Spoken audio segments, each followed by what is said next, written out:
Welcome, ladies and gentlemen, to Freaky Fast Broadcasting on your Monday night. Tonight, we give you the coverage of the ISRC Larry Art Productions Truck Series Season 8. It's race number 8 is about to be upon us. Crazy to say, we are in the second to last race of the regular season. The playoffs right around the corner, and that means it is crunch time. Every point so crucial if you're going to find yourself being a part of the chase. Some drivers are already in the mindset of a must-win scenario with tonight and next week. Others know they just need solid performances, and they're going to find themselves with a chance to race for a championship. Tonight's 8th race of the season is the Rubble 200 at Auto Club. Sadly to say, this track has turned into rubble in real life, but from the virtual side, it's a favorite track for a lot of virtual racers. They're excited to see what they're going to be performing here tonight for the ISRC Larry Art Productions Truck Series. Coming off of last week, the drivers were just at Nashville Super Speedway. It was Nick Crawford finding himself into victory.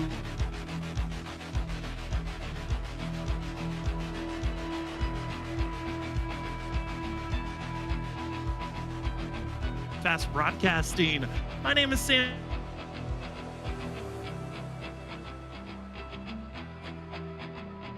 Looks like we might be having some technical issues here, guys, as Sam is, I think we might be here trying something, but welcome everybody, and welcome to All Club Speedway, like we said, for the Rubble track here, because this is, unfortunately, a situation that is not very good, but we'll see if we can get Sam back up here in a few moments as we're having some technical difficulties. But thank you everybody for tuning into ISRC Truck Series. As Sam was saying, we got 2 races to close out this regular season. It is going to be a fantastic battle on our hands, as we got some drivers who are very, very close in a lot of situations to making it in or making it out of that playoff top 12, or maybe we'll see some wild cards added to addition. But final 55 seconds of practice are clicking away as they will finish that out. We'll get into some qualifying laps and see where these drivers are going to start tonight's race here for these 105 laps. So again, thank you everybody. Bear with us here for these moments as we deal with these technical difficulties, but it's definitely going to be a fun night of racing here at Auto Club. Like Sam said, one of the fan favorite and driver favorite tracks out there on iRacing. So it's going to be a great time as they now have switched over, as the final few seconds of this practice does click away, as these drivers are going to try to figure out this 2-mile racetrack, as it is one of the toughest that you got to really battle out everything. As I believe we might have Sam back with us, we'll get a check here to see if everything's back in order. Well, we'll see. I don't know. Discord just decided to fumble. I don't know. It didn't tell me that I was having issues, and it just blew up. So we'll see if things are good or not. But yeah, we're about to go into qualifying. I don't know what happened, and we'll never know what happened, I guess. But we got ourselves the Rubble 200 here at Auto Club, about to be entering into qualifying. And again, it's up to fate on if internet or whatever Discord was just doing there continues to work or not, as the drivers get ready for 2 laps of qualifying, as each driver will be on their own. And with those 2 laps, whoever has the fastest lap, who avoids hitting the wall, going off course, will take the pole award. And with how crucial it's going to be here tonight on track position, Zach, I would say this is probably one of the more important factors of tonight's race, is having a good qualifying run.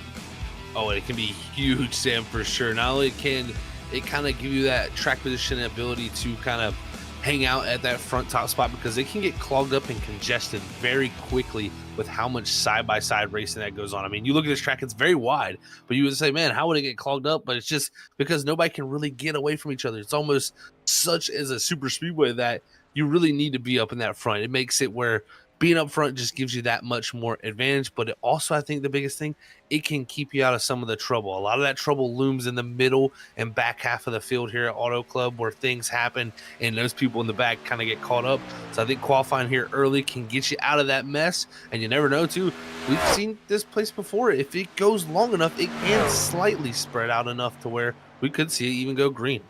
Yeah, the importance of this race staying green, and if we have a lot of cautions, the importance of who's got the fresher tires. Those are going to be the 2 factors to watch out for here this evening, because no stage break with that new change for this season. It's kind of allowed a lot of these races to go much longer, and have drivers have that focus of where do we want to really push? Do we want to be aggressive early or later on in a run? As seeing drivers get prepared, some going to have this first lap being placed down as Ryan Ferraro in the 10 machine.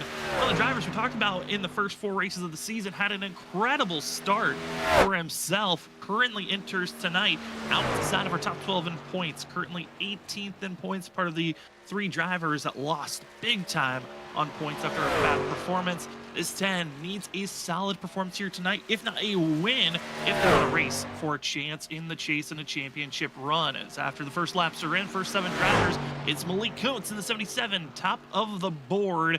As the second lap for those 7 drivers, we'll be seeing who's got the quick time, as Ferraro hoping to find that sneaky speed, or will it be Malik Kuntz keeping that top spot as lap 1 for Nick Crawford gets him on top of the board and across the line. Malik Kuntz hoping to find that top speed. Smith up to 3rd, and Ferraro not able to get as fast as he would like. He'll stay down in 9th. Very interesting there to see some of these drivers on the first laps really finding that speed early. So Crawford a great lap on the first time around. It was the same for Malik Kuntz. We'll see if Crawford can pick up anything as he is continuing on for a second lap. But we'll see again if that first lap was just kind of the better situation. And sometimes it can be like that. You know, it's really just a game of how well the tires come up to temperature when you hit the optimal zone. And right there, Crawford is not going to best his time. So going to be a good bit slower too. So like you brought up, Sam, about tire wear, it's already starting to show maybe through just 1 lap there. Who else can find their good speed, as Nick Crawford's time going to be a 40.623 second lap time. Second lap was not better, so the first lap is going to be your money lap for some of these drivers. Ollie Fonseca and Smith, they found a little bit of extra speed, but they'll be outside of the top 10. Also outside of the top 5, going to be Vincent Sora for himself. As seen other drivers who hope to find their good speed. Danny Cochran entering tonight around that bubble cutoff line, tied with 12th in points. A solid race here tonight could solidify him much better into next week at Las Vegas, a track that this 2 machines found a lot of success in. But you don't want to go into the final race of the regular season with just hoping for a good run. The 2 of Danny Cochran, watch him during practice. He's been trying to find that sneaky long run pace, stay up front, as Cody Reed going to be falling down to 2nd. A great time by the 25, and Danny Cochran 24th on the board after his first lap, across the line for his second, and it will be 23rd for the 2 machine. He did not find that pickup speed he was hoping for.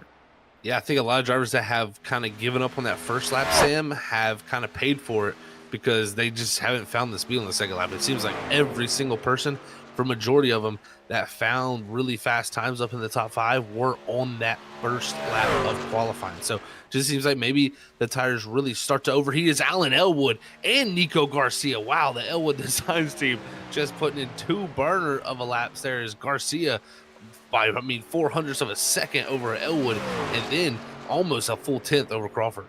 And Isaac Shelley going with the back-off approach on lap number 1. He'll be 28th on the board after that first lap. Second lap, hoping for a big pickup. And the driver who's got the most poles so far this season, that's 98, was hoping for a big time, and it was not a big gain. He'll stay down in 28th position. Isaac Shelley, that's got to be a disappointing qualifying run for himself. But the driver who had his birthday last week, Nico Garcia, top of the board. What a time of qualifying attempts for the 78. He continues showing great pace during qualifying. Well, with practice over, qualifying over, we now enter into a 5-minute warm-up period for the drivers to get any last little bits of practice, and allows us to take a deeper look of how this season's been. Like I said, tonight, next week at Las Vegas, last races of the regular season, very quick turnaround, and here's how the points are looking so far. Currently, the big thing of note you wanted to take a look at, the top 12 in points. Those drivers automatically will be making it into the chase. Any drivers from 13th to 20th in points, if they have a win this season, they will be an extra additive driver. We can have multiple additive drivers if we have multiple drivers winning tonight and next week that are outside of the top 12 in points. And Zach, you look at the cutoff line, there's a couple of drivers I'm kind of shocked that are there that are struggling, and impressed by others. You got Noah Steele with a great run this season, 10th in points. Tyler Dangler, 11th. And then outside looking in, you got Stovall, Ollie Fonseca, Logan Bricking, Cody Reed looking for their times. No doubt. Definitely some drivers who've had some great runs. Like, definitely, I think Tyler Dingler has got to be highlighted for 11th. Man, that's really good for him right now.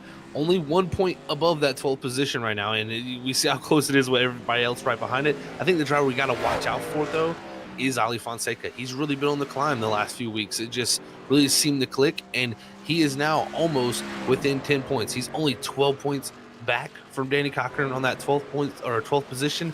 Ali Fonseca, he could be very much getting in very last second, but that's all you got to do, Sam, is get in that top 12 points, and you got an opportunity, or maybe pull off a win.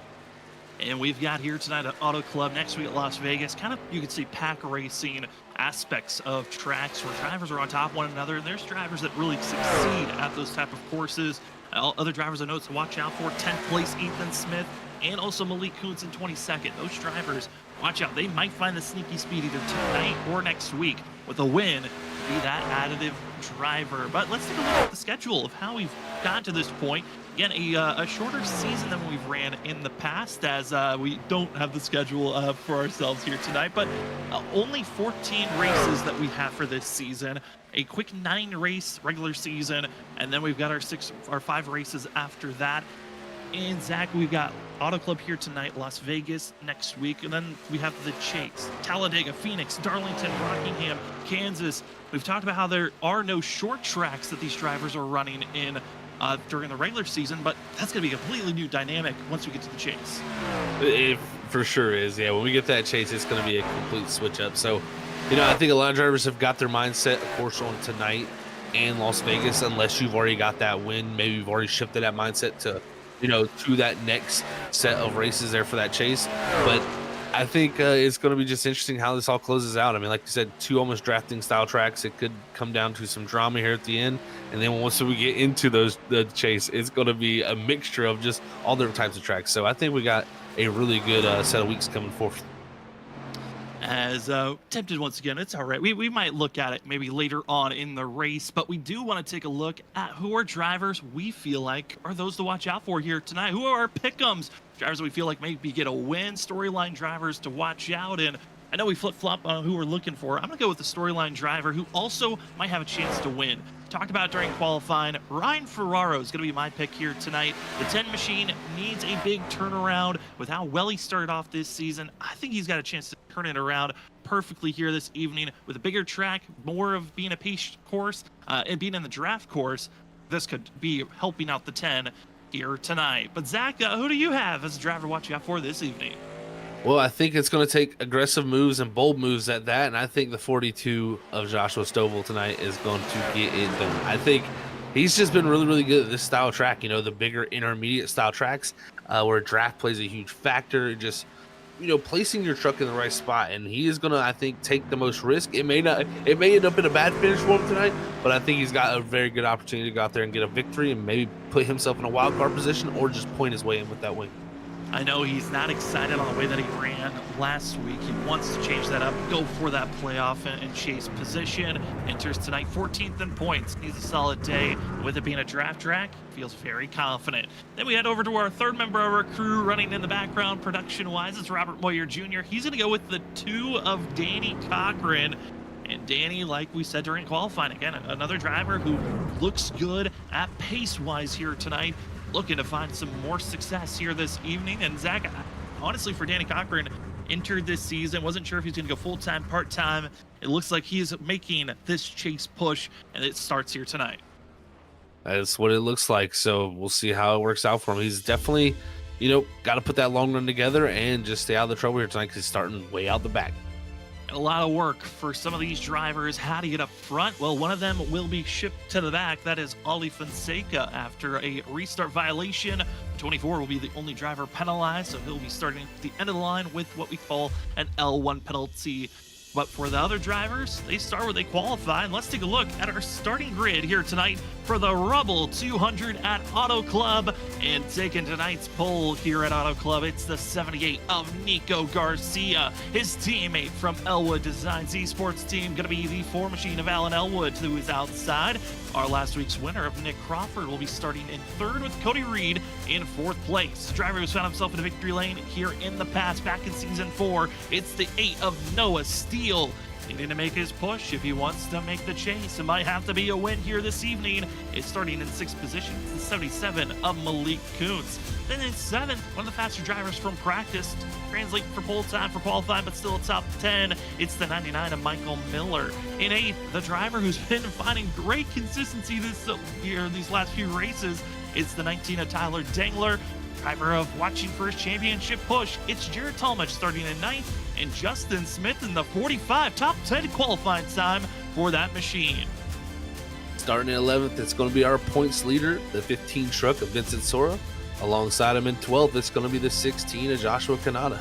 Starting in 13th, but going to the back with that penalty, like Sam said, is the 24 of Ali Fonseca. 14th is going to go to the 46 of Trenton Jump, with 2nd in points, man, Thomas Green starting back here in 15th. 16th is going to be Ethan Smith after a gun run last week. 17th is going to go to Eric Stamp. 18th is going to be Jesse Thornock. 19th is going to be the 5 of Dakota Moniz. And rounding out the top 20 is the 91 of Martin Morales. Not getting a great qualifying time, but we know he'll march to the front. Starting in 21st, it's John Forbes. Behind him, going to be the 50 machine of Samuel Garcia in 22nd position. Ryan Ferraro, my pick, he'll be starting deep in the field in 23rd position. Logan Brakey will be starting in 24th. Logan also right on that cusp of trying to make the chase. He's 16th in points starting here tonight, but he'll be starting 24th this evening. Joshua Stovall will start all the way down in 25th position. We know he should be making that climb. Tagging along with him is going to be the 2 of Danny Cochran in 26th. Cody Smith will start in 27th. 28th is Isaac Shelley, and finishing out our 29 drivers here this evening, it's the 97 of Justin Forbes. So 29 drivers going to be taking the green here this evening. Zach, 2 miles here at Auto Club. Sister track, you could say, to Michigan. It's wide, it's a long track, over 2 miles in distance. But what are the major factors these drivers are watching out for here this evening? You know, you brought it up a little bit in the pre-race, Sam. Tire wear is a huge factor here compared to a lot of the other sister tracks of this place. You know, a lot of those tracks, you really don't have to manage too much. You're going to have to manage a little bit here, but you can't give up too much because track position is everything. So it's a little bit of both. You got to really push the truck while also not overheating the tires over this old, worn-out, bumpy surface. So it's going to be quite the task, but once this green flag drops, you're going to see some big moves being made from top to bottom. I also want to say thank you to Morecast, Larry R Productions, the Armadillo Motorsports team for being the Lucky Dilla Award, Redless Graphics for being our white flag provider, and also for being our camera provider, Whiplash SimCams for also being our Biggest Mover Award. The drivers up front, they're ready, they're set. It's Nico Garcia, Alan Elwood, ready for the Rubble 200 here at Auto Club. Green flag is out in the air, and here we go down into turn number 1. It's the drag race, get up to speed, but will they go 3 wide or stay 2 down into turn number 1?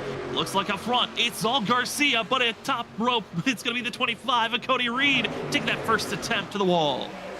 Definitely drivers going to be willing to go all the way to that wall here early, Sam. They're going to be trying to get to each other's right rears and take advantage. But already off the start, it's Garcia, Elwood down the back straightaway working together. Is now the 25 of Reed. He's going to find that momentum from that top side and actually going to blink out there for a moment, as now he's going to try to use this outside groove here. Maybe try to power to the force outside, as now Elwood's got a decision. Does he want to fight to the inside of his teammate? The draft's so critical, so important, and you're seeing it here. Elwood had a great run, but it's Garcia with the bump drafting help from Cody Reed that allows the 78 to lead lap number 1. But Cody Reed trying to get to that outside quarter panel. You can see already deeper in the field. That's going to be Trenton Jump trying to utilize that outside wall to make the big push forward. But up front, it's Cody Reed. He does get side by side for the lead position. Cody's got the space. He's got the position. Now he's hoping to lead this lap. That outside line is always the better positioning to be in when you're battling. You just have so much more advantage by letting that truck carry all the momentum out towards that wall on exit, and down these straightaways usually you're going to have the drafting help from behind. So Reed already using that to full advantage, takes the lead here early, but you can see right there in the middle of the pack, it's 3 wide, 2 rows deep. 3 pretty wide, and drivers trying to stay communicative of where they're at. Why not try a stacked 4 wide for a moment? Ethan Smith does back out, get back in line. They're going to be 3 wide, 3 rows deep, and you're seeing here big passes have to be made sooner than later. These tires will fade away. It's going to be tough to make passes. I was talking to the field. They were saying about the first 8 laps is when it's the most critical to make passes to move forward. After that, you're kind of stuck where you're at the moment, and that's why we're seeing these drivers willing to get to the top and make all these big moves early on. That's for sure. You can use those tires early on here to try to get the track position and then just try to hold station as well. A lot of these drivers are going to try to lose. There's some contact there between, I believe, the 99 of Michael Miller and the 3 of Thomas Green's now down to 1. Oh, the 8 of Steele. Steele bounces to the outside. He keeps it off the wall. That's the most impressive moment for the 8 machine early on in the first 4 laps. His night's not over yet, but that contact with Michael Miller really going to be rattling and shaking up the 8 machine that was having a great start here tonight, but just showing how narrow this course can get. And if the tires fade away early from the track to the inside, how dangerous it is for the rest of the field. Everybody avoids, stays out of trouble, but Zach, no, Steele's got a long way to go. He's back to 24th position now. And it gets even tougher back here because it's just going to be more and more of a stack up. As you can see ahead of them, all the drivers, a lot of them, you know, preferably they want to run low on the track, but they're going to be fighting for the outside of each other just because of how much of an advantage it is. So it is very much a game of chess when you're battling up here, and you can see the switching lanes up there ahead, and it's very bumpy too. So it can cause, when you switch lanes there, for that truck to get very upset. Seeing up front, like you talked about, they prefer to be to the inside, and that's where everyone is in the top 10, trying to stay low, get to that white line through the corners. See here, Nick Crawford, driver winner of season 6 here at the club, and also winner of last week.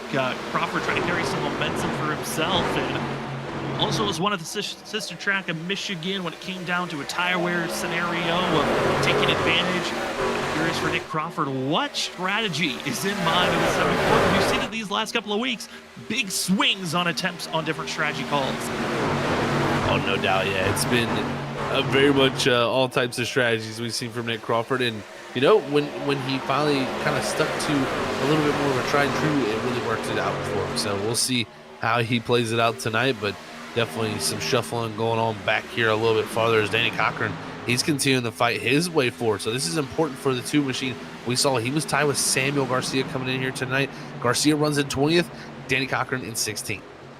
As right in front of the 2 also, as he's trying to make this pass by Mark Morales in the 91. Another driver that's moved up quite a lot of positions. That's the 42 of Joshua Stovall. I know those Stovall Brown crew fans out there already up 12 positions from where he started. Danny Cochran up 11, and those are your 2 biggest movers so far in the first 7 laps of tonight's race. And that's pretty impressive. 7 laps and already gaining over double digits positions for yourself. Oh, no doubt. Definitely a great job. And like you said earlier, Sam, you got to get it done when you can, really. It's not going to be easier as the run goes on. It's going to get a little bit more difficult even as they get strung out. So get the passes while there. Everybody's stacked up. He's really done a great job. As now we're watching for the 42 here of Stovall. We'll see what he can do. He's worked his way into this 13th position after starting 25th. So really climbed his way, like you said, too. Good up.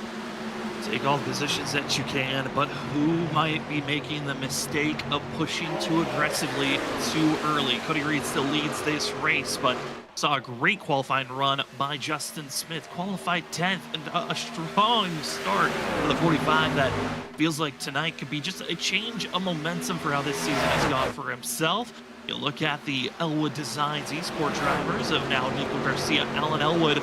They're side by side, the 4 trying to make the pass on the 78, but also it looks like Garcia trying to build a little momentum to attempt to get by Cody Reed. There's the run, there's the attempt, and they'll try the inside. Will this slide job work? Does Cody Reed keep his foot in the throttle? And it looks like for the 25, he backs off slightly, but also blinking. That's a worry to have as Reed throttles up through the middle of the corner. It's always a very tricky situation when you have that truck on the outside blinking because, you know, he blinks out and you think for a moment, man, I can slide up the racetrack, and then all of a sudden he comes back, you know, into your peripheral and he's, you know, in your door. So it is a situation where you kind of want to know where they're at, but unfortunately for Reed, he cannot control that. So we'll see how they can battle here off of 2, because I don't think the 25 is going to want to give up this clean air. I think it's very valuable for not only the tire wear, but just the control of the race. And also have the driver outside lane. It can really mess with iRacing's spotter system. It can sometimes tell you when you're clear. And Zach, with how important it is to carry the momentum and speed for these straightaways, if you're being told you're clear to the outside, you might send yourself to the wall, and there could be a driver that just blinks and appears right there. Oh, no doubt.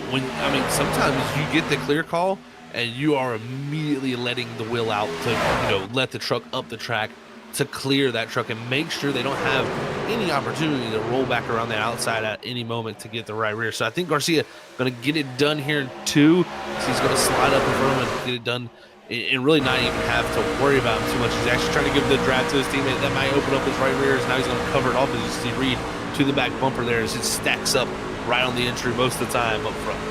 As they stack up, driver behind to watch out for. One of the biggest movers of those just outside of the top 10. It's Vincent Zora entering into 5th place, up 6 positions from where he started. And with all that chain reaction of checkups, for a moment entering into turn 3, the 15. Was thinking about an attempt to get by Nick Crawford, not able to do so. As you see, the drivers fan out through 1 and 2. And that's what you're going to see for most of this race, is drivers utilizing all the track. But I think if you can utilize that bottom just better than anybody, that's going to make passing that much easier. And that's what it seems like really the best drivers on the long run is. Some close contact there being made between the 15 and the 74. Some side drafting is you really want to pull that side draft right off before you pull into the corner so it slows them down. Entry is the 15 backing out right there because he saw that he was going to slide up into that 25. So smart call from Vincent. He's going to lose a couple spots, maybe even a couple more, just with the momentum loss here. As they're going to get a little dicey behind him.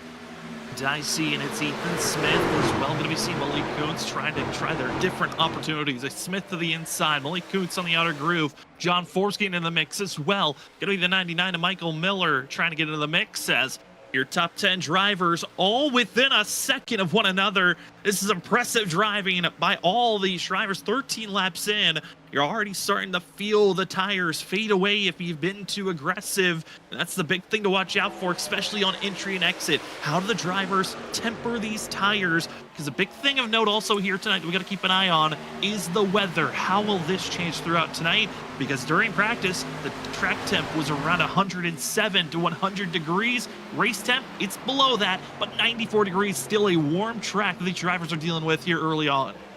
And it can definitely climb, that's for sure. It can go up and down with cloud cover, so we'll see how that works out. But look at that very close action there. The double zero there slides up behind John Forbes there. So he's going to go around the 77 of Malik Kuntz. So Forbes continuing his march forward as he's now up into the top 7. So the 11 making an appearance once again. Also, while that weather was up, saw the wind. It was a consistent 10 miles per hour going west. So that is cutting across the track. These drivers got to be careful, especially on the exit of these corners, not to rush into one another or even get pushed off of these corners. As you're seeing Malik Kuntz currently up to 8th position, just watching the competition going back and forth in front and beside them. But looking behind, drivers that are trying to still make their way forward. We got the like of Thomas Green outside of the top 10. Joshua Stovall is now stalled out in 13th. Danny Cochran is stalled out in 14th.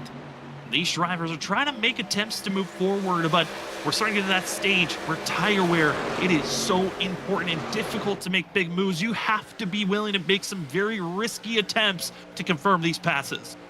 That you do the same. You have to pretty much clear the driver on entry to middle, because if you don't get the clear call, you're going to be going backwards. Because you see there, Justin Smith was trying to make the move on Stovall.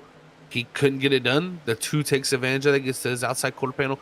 Now that's going to put him in a chance of opportunity to round around the outside of the 45. So this is kind of an opportunistic track here as it gets later into the run, because you got to kind of take advantage of people who are trying to go forward themselves. And then when you try to make the passes yourself, you got to get them done in one corner, because if not, you'll be quickly going backwards. Seeing Danny Cochran, Stovall, currently this is the battle for 12th position up front. It is the Elwood Design Esports drivers, 1-2, Nico Garcia, Alan Elwood, Cody Reed still blinking periodically, but newcomer into the mix of our top 5.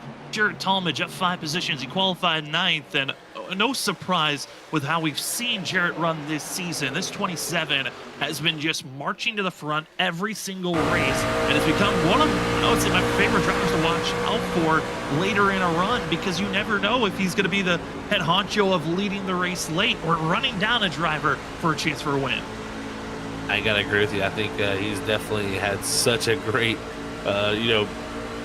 transition as a driver over to becoming really what he's become. I mean, he's excellent over the whole course of the race now. It's just really, really fun to watch. And you can see right here, he got a very opportunistic move right there to get to that right rear quarter panel of the 25. Now, Reed's going to drop it all the way low here, try to shorten the distance. He's clear for the moment, but look at the run the 27's about to have here, and this opportunity to go to the inside. He might be able to get a good side draft here and be about a nose and a half ahead here before they enter the corner. Jared Talmadge to the inside, almost fully clear from Cody Reed, will be clear as they're in the center of the corner. For Jared Talmadge, big reason why we're seeing this huge jump up throughout these last couple of seasons.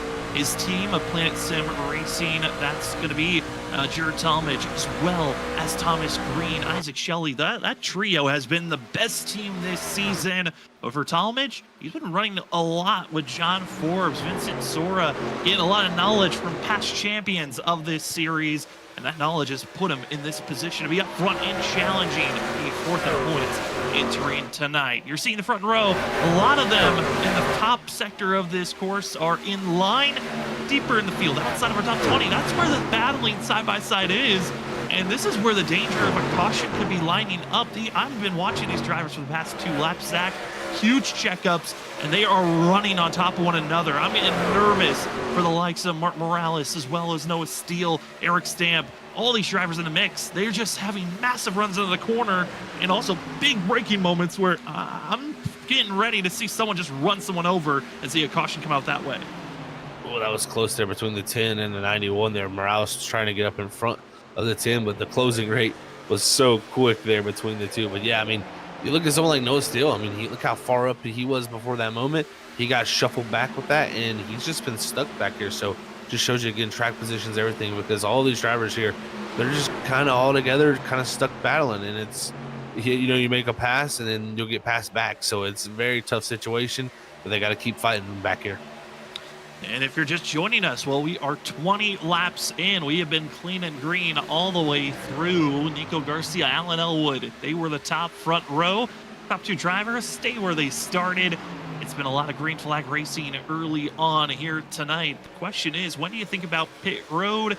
You're given the number of around 35 to 37 laps on fuel. You could take it, but Zach, is that the range that you want to go, or do you think these drivers might be thinking about pitting sooner than that during tonight's run?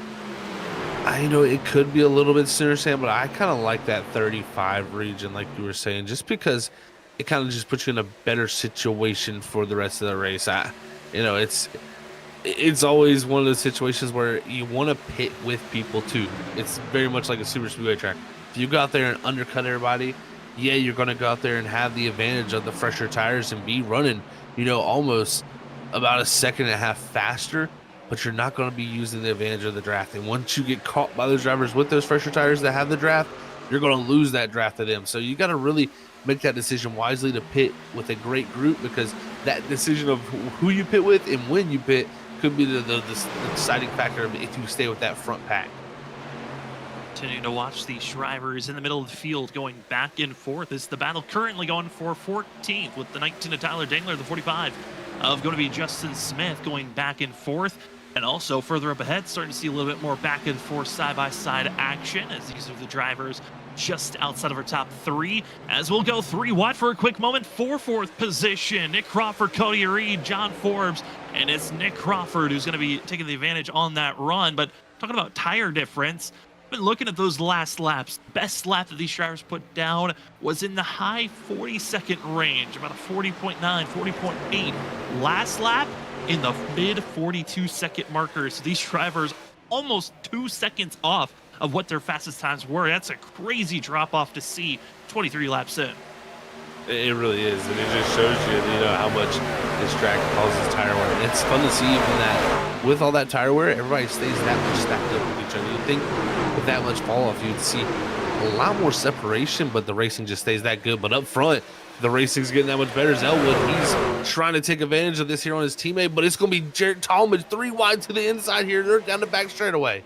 From the top rope to the bottom, he'll be attempting to go for the slide job move. To the inside is the 27 of Jared Talmadge, hoping to find the grip to stay to the inside. Able to get by one. Elwood Designs esports driver, not able to get by the second. Garcia keeps his foot on the throttle, but touches the wall. The 78 rushes the wall. He'll lose the momentum. Talmadge takes the lead. They'll be 3 wide back for second place. 4 wide for a moment. John Force puts his hand in the mix. They'll stay 4 wide down into turn number 1. Backs out's going to be the most of the drivers. Elwood keeps his foot in the throttle, and Nico Garcia from the lead to 5th in a blink of an eye, and this fall off might not be over just yet.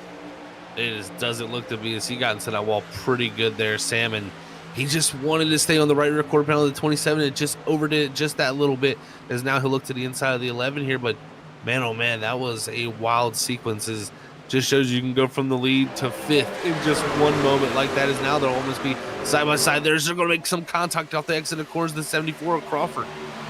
Crawford going to be trying to continue his way forward. Garcia will stay low. John Force attempting the outside run.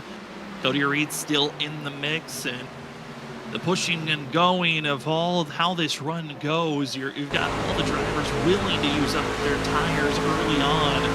They're just fighting to hold position. You've got drivers like Vincent Sora that are just running the inside. It's really been all throughout this run, even with making passes. They're just letting the race and the other drivers fall to their clutches. As Garcia stays low, he's just losing all of this position and timing as he tries to hold back and get by John Force, who looks to be struggling ahead. And looking also behind these drivers and those trying to climb back into this mix. You've got Ethan Smith on the 00. He's within distance, and with the fact the pit stops are right around the corner, within about 8 to 9 laps, we'll be expecting our first drivers to hit pit road. Big advantages could be creeping up for those that are inside of the top 10, because you pit early, you will be the leader coming out of pit road if you get a good run into pit road and exit. You definitely will with how close everybody is, Sam, and how much the tire fall up is too. You will very much take advantage of that. But again, it's going to play a factor too. When they catch up to you, you might not be able to hang on just as much as you want. Is now Reed back there. He's going to bounce to the inside here and try to make the pass on Nico Garcia, who continues his struggle. Is now he's going to look to block the inside, but it's Vincent Sora who looks to the outside of him. So looks like Sora might have made the perfect move there, but now the 25 going up to the top rope, that's going to put the air on the 15's nose. I don't know if he'll have enough grip to get to the 78, but I think just might get the quarter panel. At least he's got the space to go up to the outside wall, and that's where the assistance of keeping the momentum helps out Vincent Sora to make that pass and get by. Now Vincent Sora will drop to the inside groove, trying to get by Cody Reed. Reed continues to fight and claw to stay in this 5th place position after doing all that work to get by Garcia. Does not want to just relinquish this position as easily as he just saw. And they will stay in line for now. Battle for the lead will be back underway as Alan Elwood. Watch Talmadge had the lead for a quick moment, but the 4 dive, huge slide job move for the 4 machine. Watch out for the big run for the 27 and the 74 as they're going to be trying to take back this position. The 4 has to check up for a quick moment, and Talmadge back to the inside. They'll drag race into turn 3, but the driver who's really in the catbird seat to watch out for this run, that's that 74 of gonna be Crawford, as well as the 11 of John Forbes. They're gonna be having a huge run here off of 4. That they are. This is just some great racing there between these leaders. And oh, look at that, the 11 here, he's right in the mix. For a moment I thought Crawford was gonna be the driver going forward. Is now the 4 again, looks to the inside here. He's gonna pull a little side draft, go way to the inside here and try to drive such a shorter distance. He will clear the 27, but you're going to see again the 27 back up the entry, roll the center now, and turn down the racetrack. And what he's going to do is try to exit right here on the right or left rear quarter panel to get that side draft. Wasn't as clinical that time as now Crawford. He's going to take advantage of that. And Crawford will now be to the inside. He needs a little bit of spacing, though, to make this pass work, and they are too close. Crawford needs to pass both drivers now. Otherwise, he could be losing these positions that he was attempting to grab. He'll stay side by side. John Force will get it back in line on the outside lane. Too much draft power as Alan Elwood drops low. He's trying to keep Talmadge and Crawford in line side by side, so there's no attempt for that lead position. But 31 laps are in the books, And Jesse Thornock will be our first driver to hit pit road for the 20 machine. But up front, this battle for the lead. There's almost 3 wide for second place, and it's just continuously back and forth action. And with all this great battling, it's not just bringing in the battle for 4th, it's bringing in the battle for all those drivers that are 5th on back. Bet it is. I mean, Vince Sword just got by. Looks like Cody Reed to get himself up in the 5th. So we'll see how that works out. Now Nico Garcia trying to go back around Cody Reed. So Garcia, who struggled there for a moment after getting the wall, he's fighting back strong. Is now we're going to ride on board with Thomas Green, who hasn't really made an appearance here tonight. He's going to look to get to the outside of the double zero, but the double zero, Ethan Smith says, I'm going to close that door, sir. And 3 of Thomas Green, teammate of Jared Talmadge from Planet Sim Racing. Those drivers have been having a spectacular season for themselves. Going back and forth to Thomas Green, there has been so many times where I thought he was going to have multiple wins this season. Only has 1 so far. Now he's back at Chicagoland for race number 4, but Green enters here tonight, 2nd in points, and looking for another chance.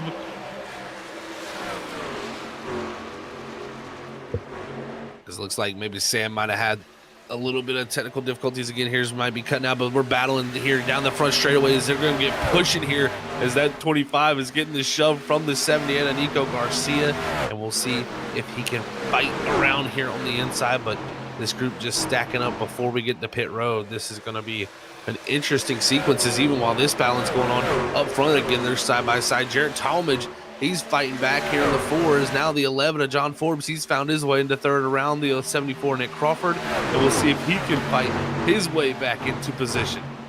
He's trying his best as Alan Elwood and also Jared Talmadge stay side by side for themselves, and each lap that ticks away, you're trying to be that lead driver, so when you go into pit road, you're not going to be having to run down everyone else in front of you. And the greatest advantage going through pit stalls. And I mean, Zach, for these drivers that are right on top of one another, I know we talked about the fact that pit stops, lap 35 to 37, they might be able to push it even further than 37 if maybe some of these drivers were fuel saving. Curious on who's on the mindset of saving fuel. Let's go even further than that lap 37 marker. You know, I think what they'll do here, Sam, is they're going to run it dry. And the reason I say that even is just due to the factor of you kind of want to stay out here as long as possible. It gives you a little bit more opportunities. Old John Forbes there got a little tight off the exit of the corner. I think that's one thing I've noticed big here tonight. If you don't get that exit right off of 4, you can really get very, very much a ton of understeer. So we'll see how they can get back up to those leaders, because they saw how much time that was a loss there for momentum. But pit stops definitely are going to be looming here soon, but I think they're going to run this thing dry just to give themselves the most opportunity for the most open strategy. Jared Talmadge, Alan Elwood going to be those top 2 drivers. Over the driver chat, it's Ryan Ferraro making the call that he'll be going into pit road now. Ferraro's back in 25th position, trying to go with that undercut to gain some spots on lap 35, heading into lap 36. But other drivers, no reports of pit road, calling the names of the rest of the field as they continue to stay out on track. Looking at some of the other drivers that have been making some big moves. Danny Cochran, Joshua Stovall, up to 11th and 12th place for the 2 of them. They might need a caution to get back into the mix. Might be an undercut for them to also go for a chance, as seen Miller running the outside groove, and Danny Cochran, top 10, might be calling the 2's name as Miller stays high. The 2 just takes off so cleanly off of turn 2.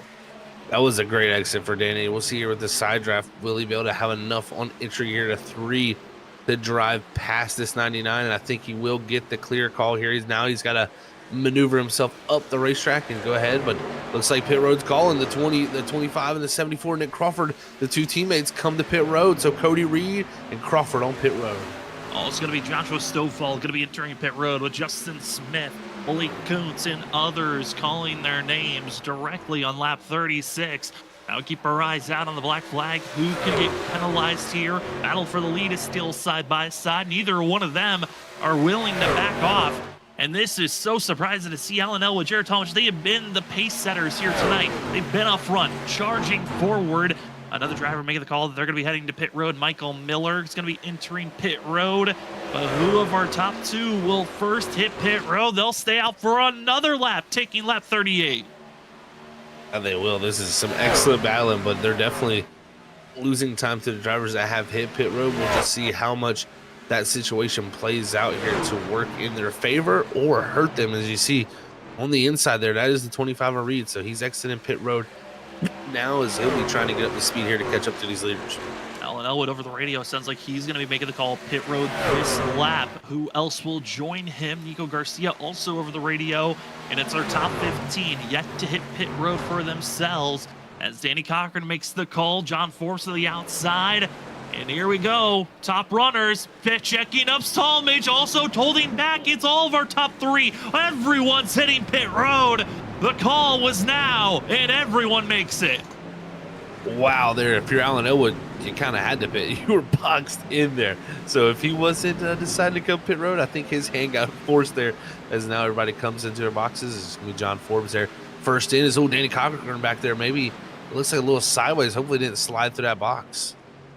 Couple of drivers, couple of sides. Still out on track, though, are 5 drivers. It's Joshua Kanata, Ollie Fonseca, Tyler Dangler, Eric Stamp, Logan Brakey. These are drivers that were outside of the top 15, just calming down, pushing these tires and fuel as far as they can go. And with the pace I'm seeing right now, pit road should be the call, and it will be for the 16, the 24. They hit pit road. Gotta be careful, again, not to get caught with speeding. That could be a ruiner of your race. Tyler Dangler now into pit road. Eric Stamp and Logan Brakey all enter, and that will finish out our pit cycle. Drivers that have already made their pit stops. It's John Forbes currently leading the way, but Cody Reed will take that lead back as the pit cycle concludes. That it does. This pit cycle is going to conclude, so Reed going to slide his way up into position, and I'm not sure Nick Crawford there, who pitted ahead of him, he must have had an issue there, Sam, because he's back in 19th, about 10 seconds behind Reed. Looking at it, it looks like just a slow overall stop for himself. Over 6 seconds lost for the 74 on his pit lane speed. So there was something that held him back, or maybe a spin out, a checkup. But it really hurt the 74 of Nick Crawford as seeing drivers get back up to pace and battling back and forth. Thomas Green, Stovall going back and forth, as well as Nico Garcia. This is all battling for 9th place for this crew as they're slowly getting by traffic.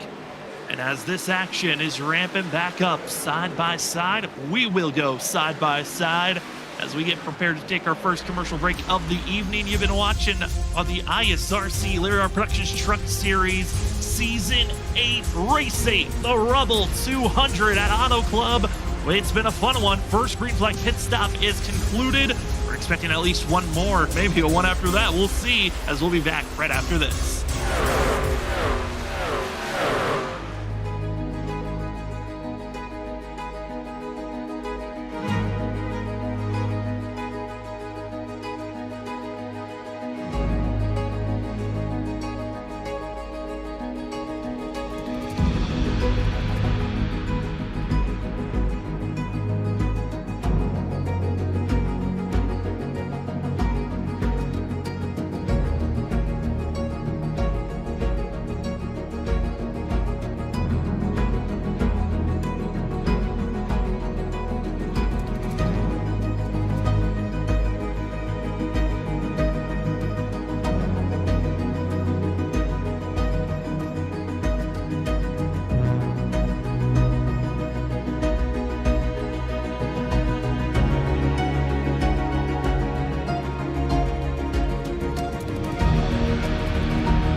Welcome back, ladies and gentlemen, from your commercial break. It's been a fun one so far as we've been watching the ISRC Larry R Productions Truck Series.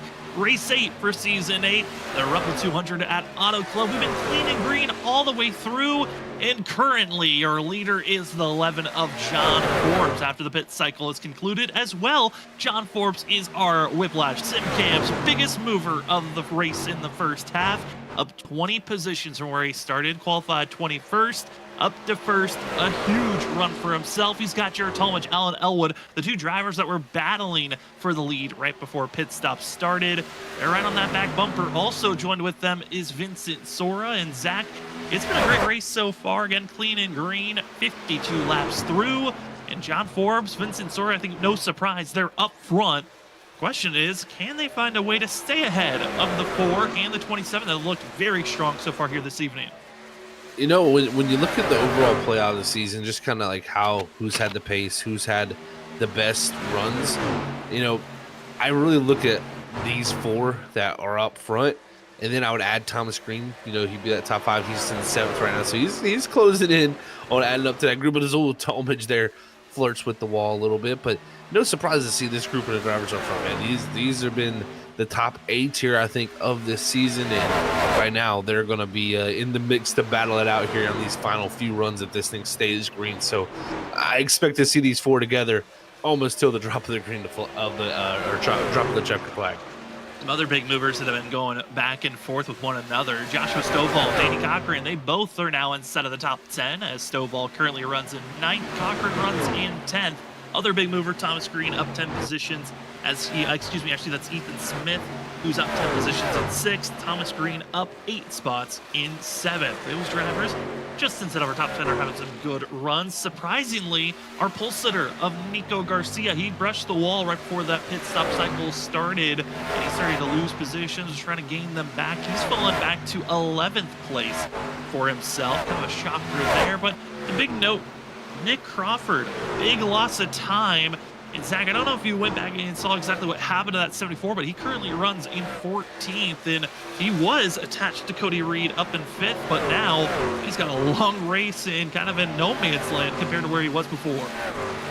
Yeah, and I went back and did check that out. Actually, Sam, what happened there was the number one thing in iRacing you don't want to do when you come to pit road on an oval is be too far to the left. And what we mean by that, folks, is he just got too close to the wall where they couldn't get the jack to jack up the truck. So he has to not only back up, but he's got to back up, go to the right, and then pull back forward, but don't pull too far left forward. So it's a very awkward situation, and that's why I think that 6 seconds of time was lost. You know, normally when you slide through your box, you're going to lose 1-2 seconds, just depending on how far and how long it takes you to get that truck fully backed up before they can get the service on the truck. But he definitely had the one cardinal sin you don't want to do is be too far left in your pit box. He's got a lot of time trying to make up, but where we find the 74. Also, driver qualified 10th, one of his better qualifying runs right behind Nick Crawford. We find Justin Smith in 15th, Michael Miller in 16th, Joshua Kanata, one of those late drivers that pitted in 17th. But I do also want to give a note of a few drivers as we were under that commercial break that called it a night early. Justin Forbes, after entering pit road, didn't feel like he had the speed to continue on. We don't know the exact reason why he had to leave, but 97 calls it a night early. And Malik Coots looked like he had a mechanical error that forced the 77 to have to call it early as well for himself. Hate to see that for both of those drivers. Probably one of the most shocking runs here tonight, Isaac Shelley, who's looked like, well, just like his teammates, Jared Tallmadge and Thomas Green, fighting inside of the top 10 week in and week out. Here tonight, struggling to just be inside of the top 25 currently is Shelley. Yeah, that is a huge head scratcher for me also, Sam. I mean, I look at him, I look at even like a Logan Breaking who's right behind him at 26. Like, you know, these drivers, I feel like, have had more speed than that this season. It just seems like it just has not come together here for them tonight. I mean, looking at it, Shelley and Breaky do have much fresher tires than the, you know, next 4 guys ahead of them. So they got a few less laps on their tires. They should be able to hopefully close them down and maybe make some passes here. But when you look at the overall scheme of the race, you know, they're both 18 seconds almost back from the leader. So that is definitely not where you want to be. As here's also going to be Martin Morales, who currently runs back in 23rd position. He's lost 3 spots from where he started here tonight. Ryan Ferraro ahead of him, up 1 spot from where they started. There's also another driver who just entered the top 10 in 10th place, the 24 of Ali Fonseca. Qualified 13th, but he had to start at the end of the line in 29th position for tonight's race.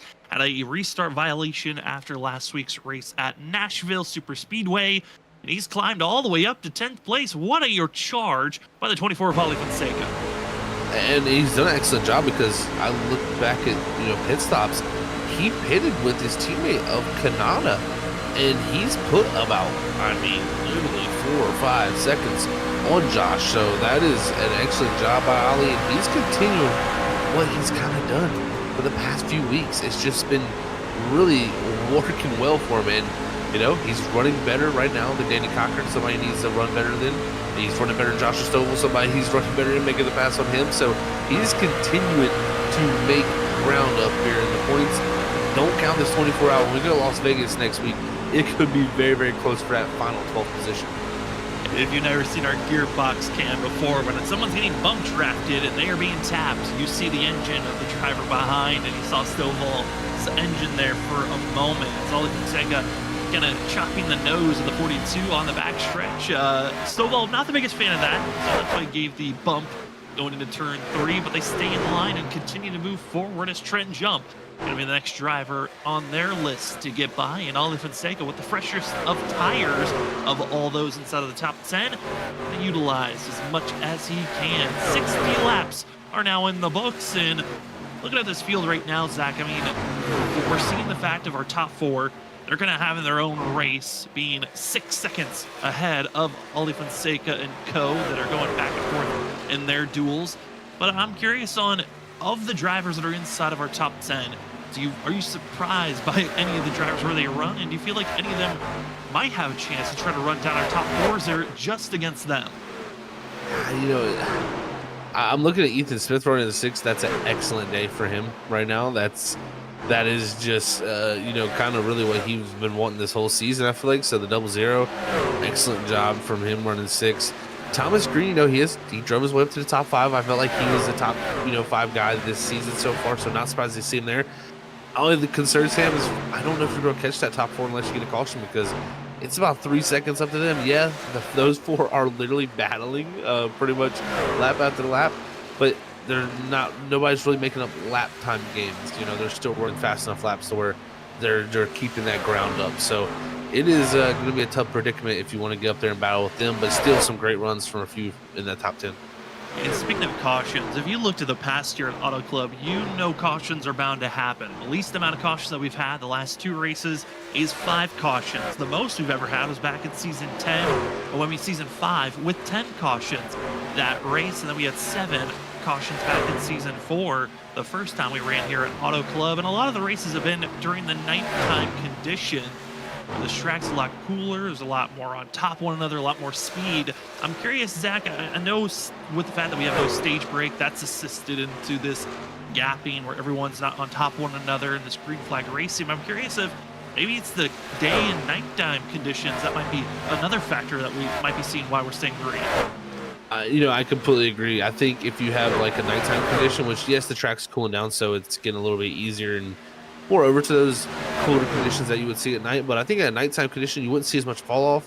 Then you see this spread out, not as much. So this, daytime race like this, hotter temperatures, working into the later evening, has really set up a race that you got to stay on top of your tire wear still. Yeah, you can't get fully away from each other because nobody, I think, in this front 4 is fast enough to fully pull away. But they are all going to be pretty much still battling because they just keep their tires well underneath them to enough to where they can keep the speed up throughout the whole run. 27 drivers still out on track, putting pace down. You saw there, track temp falling down to 90 degrees Fahrenheit. And from 50 laps ago, it was up to 94 degrees Fahrenheit. So it has cooled off for these drivers. And each degree that goes down, the faster these drivers' laps will get.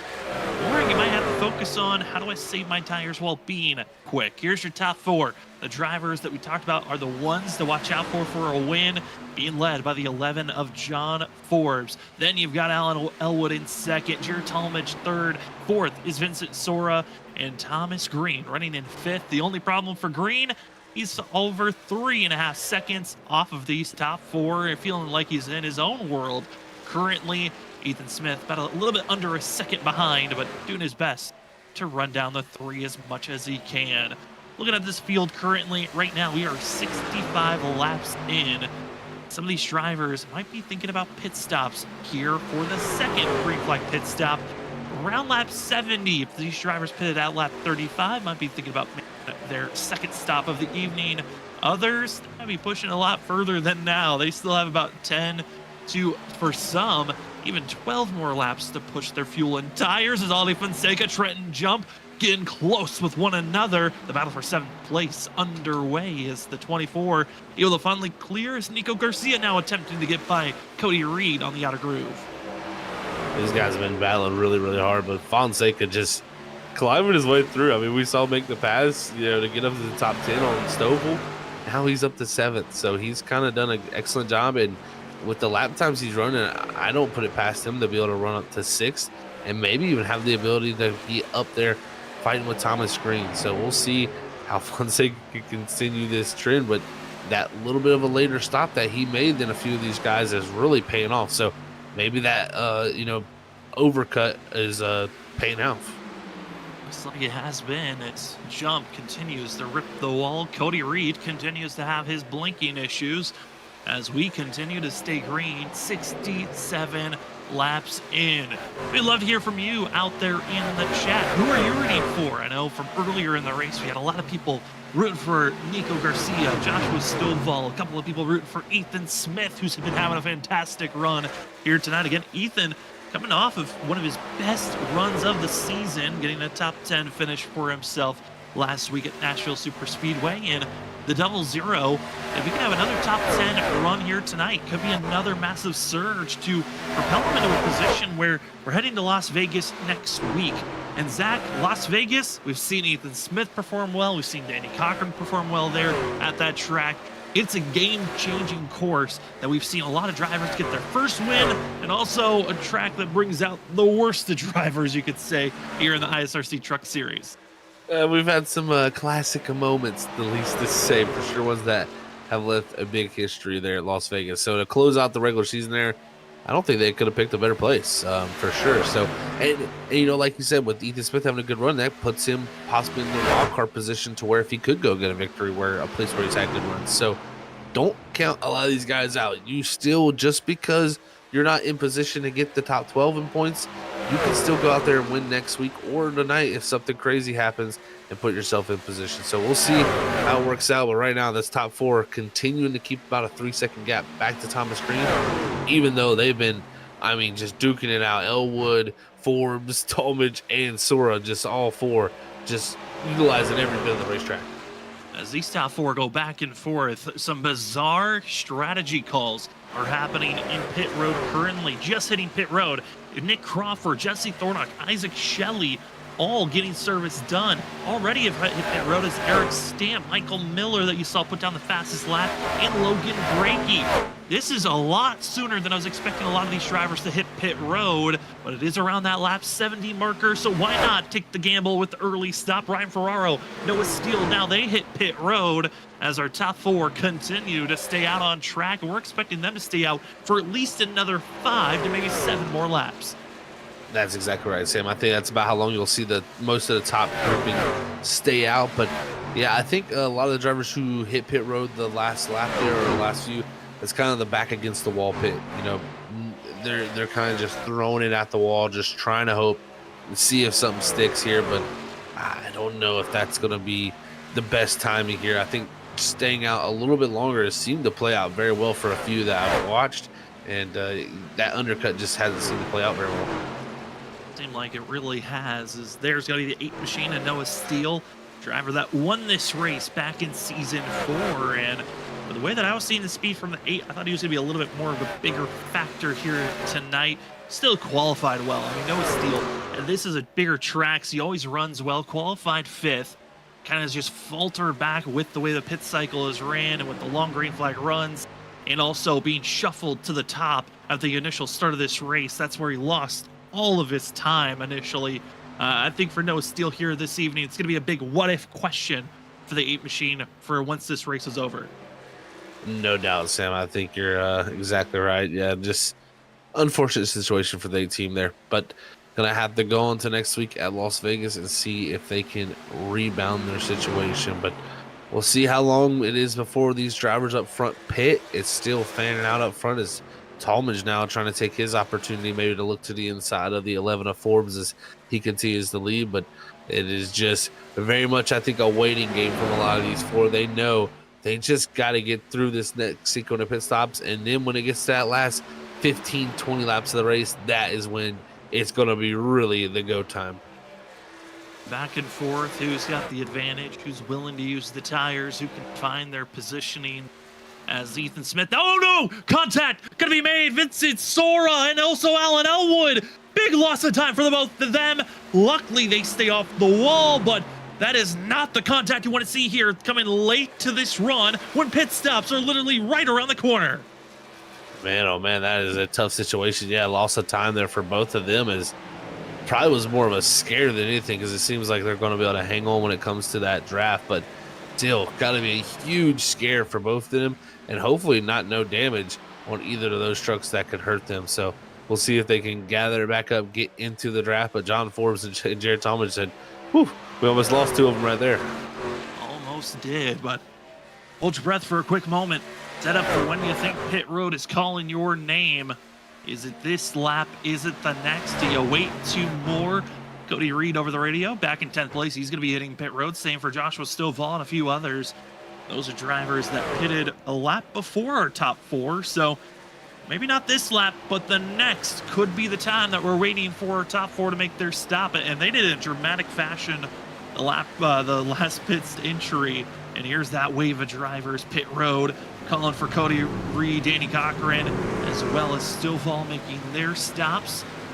And big slides have been, multiple drivers have done that under this green flag stop. And gotta say, Zach, it certainly is weird to see these drivers making those aggressive moves. And it looks like for one, this is gonna hurt them. And this could be a chase ruining issue. Danny Cochran, black flag. We saw that slide, and it looks like it will hurt him on his way into pit road. That is not what the 2 needed. He couldn't be making that mistake, and unfortunately that mistake right there, like you said, Sam, could be the reason why he doesn't go to the playoffs. I mean, it very well could set up where he misses out due to tonight. So that is a tough break. Can't beat yourself, and unfortunately pit road is an easy place to do it. Now Thomas Green, Trent Jump, they'll be making their stops on the 2 machine. First driver to get a black flag on entry. Exit pit road penalties. It did happen for Malik Kuntz earlier when he was having some technical issues that ruined his race. But for Danny Cochran, that is a 40-second hold. We'll see if he takes off and goes, and he will. Now going to be back in 27th position. Oh, that is a tough run for the 2. Those hope for a good run for himself. Here's the top 4 all together. Slides hard on the brakes. No black flags for any of our top 4. And they do it once again. Zach, a stacked pit entry for those 4 drivers. Alan Elwood, what an entry there for him. He just went around the outside of almost all 3 of them. So he came from a second back to enter pit road, almost side by side with the leader. So great job by the 4 there. That was a race-saving moment there because it really, I mean, if you come off a pit road, I think more than a second back from that leader, you weren't going to hang on to the draft. If you're Elwood here, you should come off right close to each other. So this is going to be a 4-truck battle off the exit of pit road. And these drivers are exiting all on top of one another. And as they're exiting out of pit road, we almost had a wreck on pit entry as the driver of Stovall, Danny Cochran, making contact on the entry of turn 3. And they almost spun around right around Trent Jump. Luckily, they keep it all together as Oli Fonseca makes his stop. And this is that weird timing in a race. Even if everyone being so spread out, of the closing rate, the change of strategies, those that are on the better tires, those that are on the older tires, just running into one another is such an odd scenario that we're seeing if they can hold on and stay stable for. It is definitely an odd scenario now with just a lot of different situations going on. So these guys are going to catch each other in weird opportunities, but we'll see how this all shakes out once it does fully cycle. And I think now technically it's going to be a full cycle with Forbes getting back to the lead just over Ethan Smith, just as I say that. Ethan Smith now in position where you're banking on a caution. It could change your fate for some of these drivers to get back into the mix for a chance.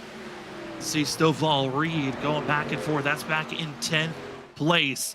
But it's the rundown to the end of the run. Green flag pit stops are over. It's about who can find the speed to make it to the end. And as you're seeing the side-by-side action on screen, we will go side-by-side once again for the final time this evening. It's been a pleasure to give you the call here tonight on Freaky Fast Broadcasting of the ISRC Lariat Productions Truck Series Race 8. It's the Rubble 200 at Auto Club. It's been a fun one. We've been green all the way through. Can we stay green? We'll find out right after this when we come back from this commercial break.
Welcome back, ladies and gentlemen, to the ISRC Lariat Productions Truck Series on Freaky Fast Broadcasting. My name is Sam Dyer. Joining me up in the booth, as always, is Zach Hall. And running productions in the background is Robert Moyer Jr. And Zach, we've been clean and green, 82 laps through. And it's John Forbes, Jared Talmadge, Vincent Sora, Alan Elwood, your top four.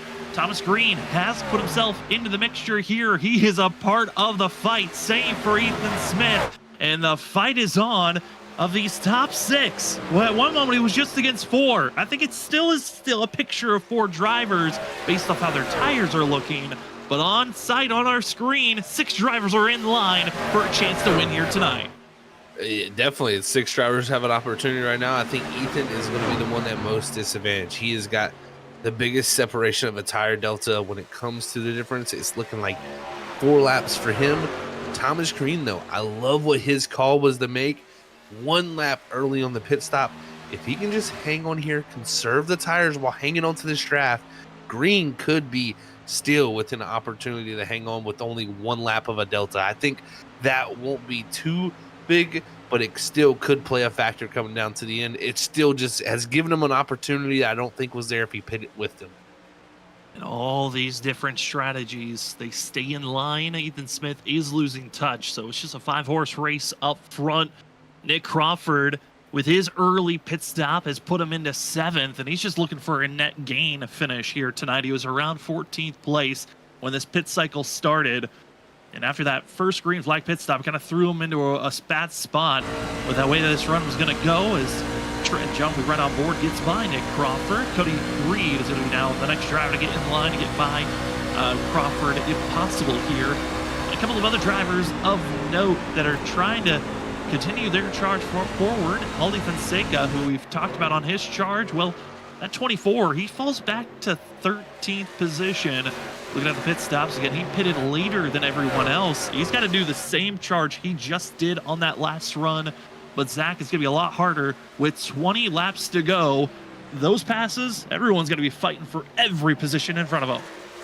Yeah, and he's got to get it done quicker this time. He's got to go much harder on the tires, I think, here. So he's got to use the advantage that he has built up here. So first one on his list going to be Noah Steele, and then the pole setter Nico Garcia there in 11th will be next in that line. But, you know, for Fonseca, I'm looking at it right now, it's about 3 seconds up the road to Trenton Jump in 7th. I think that should be his goal. If he can get up to 6 and catch Ethan Smith, he'll be doing a lot of good work there. But if anything, I think 7th, Fonseca would come out of this with a smile on his face. Everything in his power to move forward. Also, Joshua Stovall, Danny Cochran, Cody Reed. They had their scare just about 8 laps ago where you thought maybe a caution could have happened. Instead, they'll be fighting with Nick Crawford, the slower machine on the outside. It's going to force Cody Reed to the inside groove and do everything he can. That white line to get by. It works out for Cody. Now Stovall, Cochran's turn to get by Cochran, who now will fall to the clutches all the way back. I mean, this is going to be hard for Nick Crawford. He's now fallen to 10th place, and with a little bit less than 20 laps to go, I think this could be a net loss with the pace we're seeing on the difference between himself and all the other competition around him. Yeah, it is a concern for me. I just haven't seen the undercut work tonight. Every time we've seen people do it, it's really kind of come to a deficit. What told me how it really didn't work well is when I looked at someone like a Cody Reed. You know, he was off the first pit stop sequence of the race, a couple seconds off the lead. And then by the second pit stop, he's almost 8-10 seconds off the lead just due to the older tires and just the tire delta that they had built up with the earlier pit stop. So I just don't feel like that's been the right call tonight. And I feel like the drivers who've stayed out the longest, such as like Ali Fonseca, has really paid big dividends. With all these laps ticking away, Danny Cochran continues to put the pressure and is trying his way to push this group forward. Reason why, he's currently the first driver 1 lap down, trying to prove what if I was still in this position, I would have been fighting with you, but also trying to keep good positioning for if there is a caution. And as long as the 2 isn't involved, you'd be grabbing what our award is called the Lucky Dilla. It's kind of like the Lucky Dog. If you get a caution, you're the first driver 1 lap down, or the first driver a lap down, you will be getting your 1 lap back. And Cochran really needing a caution to get that Lucky Dilla award. It would put it back to the fight, being on the lead lap after grabbing the black flag under that previous pit stop. This has just got to be a hard pill to swallow for the 2, knowing he entered tonight around that cutoff line of making the chase. He was tied for 12th with Samuel Garcia, and now with this run, he can be outside looking in heading into Las Vegas as the 2 continues to fight back and forth with Cody Reed and Stovall and co. Very close battle in there. There was some contact even between the 2 and the 25 is now with the 2 right there. The 78 is going to lift here, but that's going to open up the door here because Fonseca on those fresher tires is going to be looking to roll the inside. And man, look at Ollie just right there using every bit of tire advantage he can. And now he's going to have the draft even from the 2. If he can, he's going to need to look here to the inside of the 2. Just cannot get close enough yet, but we'll see if the 24 can have the run off the exit of 4. Big push into Ali Fonseca to the 2 machine of Danny Cochran. Cody blinks out for a quick moment. And that big push did set up a huge run into the corner, just not enough speed though happening. And there's that chance. Ali Fonseca to the inside. They're going to be 3 wide for a quick moment. Cochran going to be in the middle, and he's going to get the assistance from Nico Garcia, but Garcia just will stay in line with the 2 as Ali Fonseca will love all those passes being made. Put that 24 up to 8th place, and Zach, that charge to get 7th here tonight, it's back on. Now he's got to make that run. It's a little bit less than a little bit over a second, but Trent Jump is in the picture for Ollie. That he is, man. Ollie has done a great job. He got all those passes really done in really one big lap. It was not a bunch of time loss, and he did exactly what he needed to do to continue his march forward. Is now Danny Cochran's still fighting there on the bottom side. Again, like you said, he is that Lucky Dilla position driver right now, trying to maybe catch a quick caution here to get himself back on that lead lap. But definitely right now fighting with these lead lap drivers, trying to just maybe find a way around them to position himself. Other drivers are around the cutoff line, racing against one another, a cutoff line of the points, but racing around one another out on track. The battle for 16th place, you have Tyler Dangler. He is currently racing with Samuel Garcia as well, having the likes of the 99 lap down machine of Michael Miller getting into the mix. And the reason why these points are so important, this is the battle for Samuel Garcia. Again, he was tied 12th in points, but he was just 1 point behind Tyler Dangler, who's 11th in points. And just getting by this 19 machine could really just give a little bit more of an oomph and a great feeling heading into Las Vegas, where there will be a lot of pressure for a good race, as the 99 fresh tires just still aren't helping them to get by this duo that's battling back and forth. Yeah, he's just not able to find the grip, as now he'll go around the outside there and all the way to the top. So Michael Miller there getting the job done around the top side there, is he's going to be that lap down to these drivers. He's gotten by Dingler, who now up in the 16th, who, you know, Dingler coming in tonight was 11th in points, had a little bit of a gap back to Cochran. So seeing the two have troubles is a good sign for him. But, you know, like the likes of Fonseca, some of these other drivers having great nights is not what some of these drivers need. No, not at all. And it's going to turn this race in next week, maybe a 1-2 point situation. And with no stage points being enabled to be grabbed for this whole entire season, a new rule that was implemented, it kind of took away those big bonus point swings that you have from one race to the next.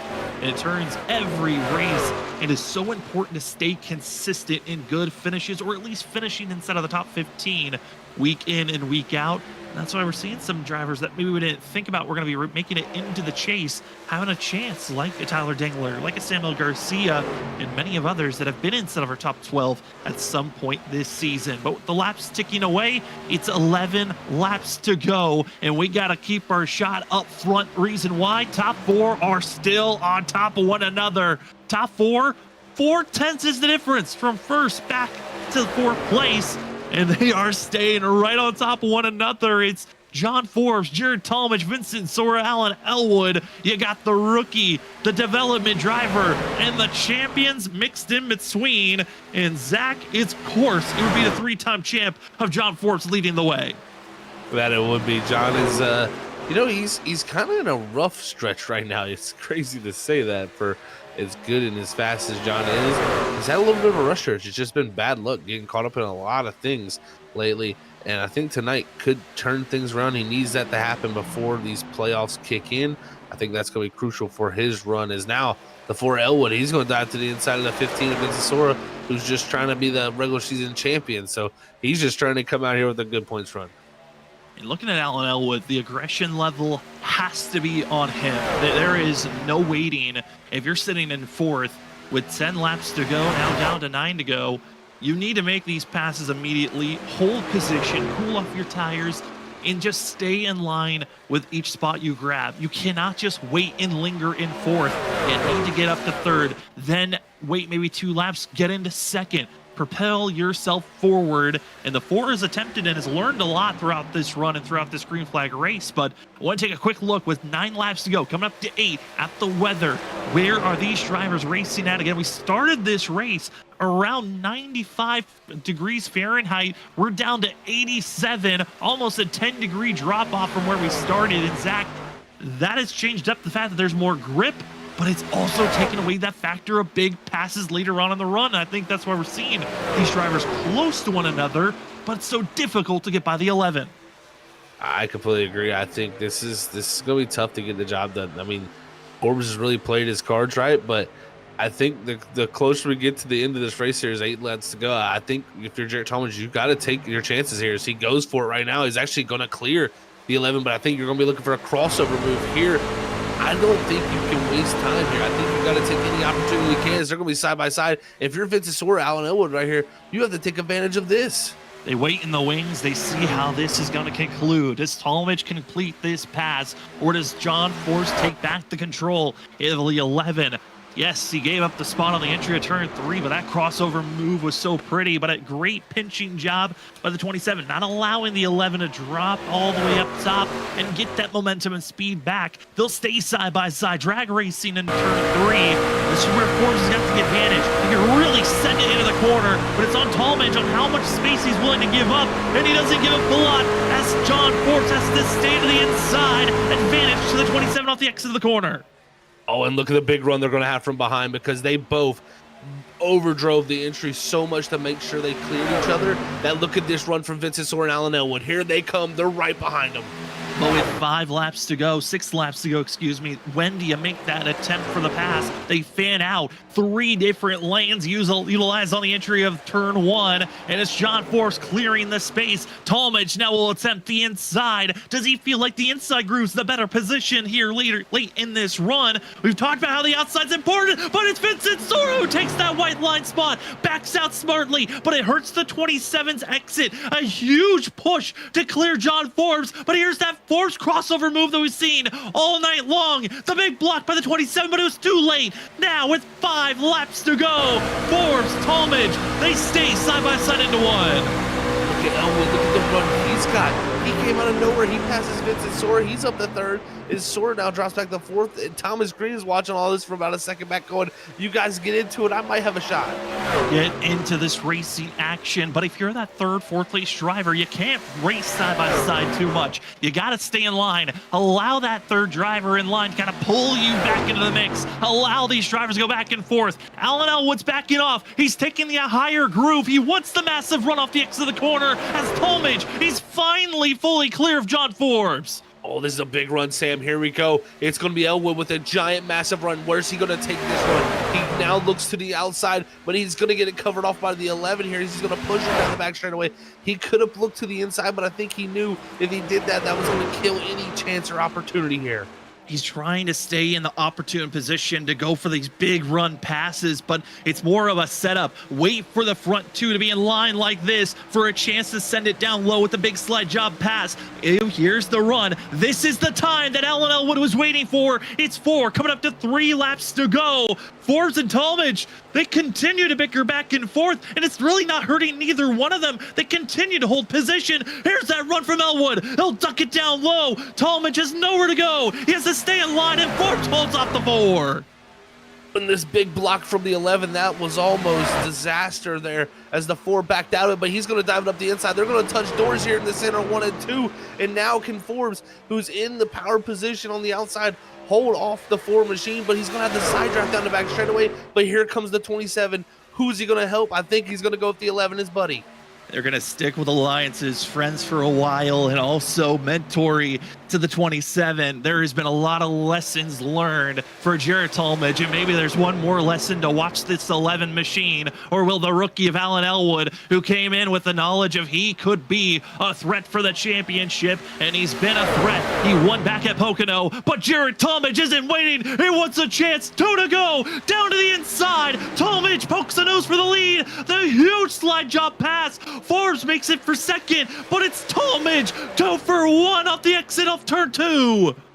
But it's the cross. The 11 did the big move. He backs out of it, lets him do it. But the 27's in the power spot, and he's going to have the push from the 4 from behind. Did Jared Talmadge pull off the perfect ace move here? Because into 3, the 11's trying to clear. He's going to clear for the moment, but will it set up an exit run? Vincent Soar, Thomas Green, they'll bicker back and forth for 4th place, but off the exit of turn number 4, we look up to the flag stand. It's your gridless graphics white flag being thrown for John Forbes. He wants to get back into victory lane, have another chance. Ty is the most winningest driver this season, but he's got some competition. Talmadge to the inside. It's Alan Elwood, needs a huge run to get back into the mix, and it's so far John Forbes all on his lonesome. He loves what he sees in the mirror because Elwood's going to go to the inside of the 27. Forbes just needs a clean entry here into 3. dive bomb move by the 4, but it's the pass for second. It's not for the lead. Forbes can drive it up, keep his foot in the throttle, and looks up to the flag stand. He took the white, he'll take the checkered. John Forbes wins again for gonna be the Rubble 200 at Auto Club. What a job by him. Jared Talmadge, another second place finish for him. Alan Elwood, the fight was strong from him in the 4. He brings home a 3rd, and Vince Sora rounding out 4th, and then Thomas Crean our top 5. So what a dog fight there coming down to the end. That was excellent racing. It certainly was. In trouble happening further on back. Cody Reed was fighting for everything he could to get inside of the top 10. Not able to do so. He will fall from a 12th position all the way back to 22nd with wrecking out of 4. Tough spot for himself. But John Forbes in the 11 machine, what a run, what a charge. And he defends the relentless battle that was happening from the start of the race. John Forbes, congratulations on another win this season. I mean, Zach, no surprise, John Forbes could have won this race. He won it back last season in dramatic fashion. He does it once again here at Auto Club. Yeah, the California kid, man, getting it done out here at Auto Club. So you got to love what you see from the 3-time champion and joining Vince Sora, too, as I believe the other 2-time winner this season. So really getting the ball rolling the right way for this 11 machine. I'm sure he's going to be excited about this one. At one moment during the offseason, it was a thought of just going part-time for Season 8. Well, why not make it a 4-time champ? John Forbes wins his 2nd time this season. The 11's going to enjoy this one as he burns it down. We will step aside. When we come back, it's the post-race show. We'll talk to John Forbes, Jared Talmadge, Alan Elwood, and a spotlight driver right after this. We'll be back in just a few moments.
Welcome back, ladies and gentlemen, to the ISRC Larry R Productions Truck Series post-race show for Race 8. It's the Rubble 200 at Auto Club, and the driver of the day, John Forbes, gets to go to victory lane as well. Will be our Whiplash SimCam's biggest mover of the race, up 20 spots from where he qualified. We've got John Forbes with us. John, congratulations. You are now a two-time winner in Season 8.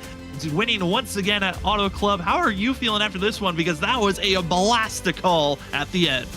Yeah, that was so fun. I think you guys and whoever was watching the broadcast tonight were the biggest winners. I mean, that was just so much fun, those last 5 laps, and really just the whole race because of how this track works. You just really can't break away, and I tried my best, but the draft will always just bring you back, and for whatever reason, like Jarrett was talking about, it's almost like you're tighter when you're out front. I'm not sure why it's like that with the aero model and stuff, but it really kept things even, and I mean, it didn't really even seem to matter. Some guys were going so hard the whole run, and it just seemed like they never fell off. So it was definitely interesting for that. But yeah, I finally came in tonight and decided to qualify, and I mean, just completely got it wrong. We ran the wrong line, went lap 2, and yeah, it was definitely lap 1, and I just watched everybody just pile in front of me on the charts there. So yeah, we had to start in the back again, but it was pretty fun. I'm so glad this race went green. I mean, it was just a blast the entire time, and just being with the buddies in BC and stuff, we were just having a blast the entire night. And even going in those last 5 laps, I was like, I don't even care if I win this thing, man. It's just going to be super fun. But, you know, tried our best, and we held it off barely. Got scary a few times, but just me personally, I just kept backing up the corner, and I would watch them overdrive it, whoever was in front of me, and I would just get the runoff, and I just continued to do that all night, and it worked out in the end. And obviously, I love winning at Auto Club. It was the home track before they tore it down, so to get it done again here, same as last season, is just awesome. Yeah, congrats, John, on getting the win, man. I know this was definitely a hard-fought battle. We got to watch there. That was some epic racing down at the end. So, you know, like you said, the truck seemed almost like it was tighter out front. Like, so, you know, you're the leader coming down to the end. How difficult did it make it there, especially with the draft, knowing how strong that is? I mean, how much were you driving out of the mirror, and how much were you driving out of the windshield?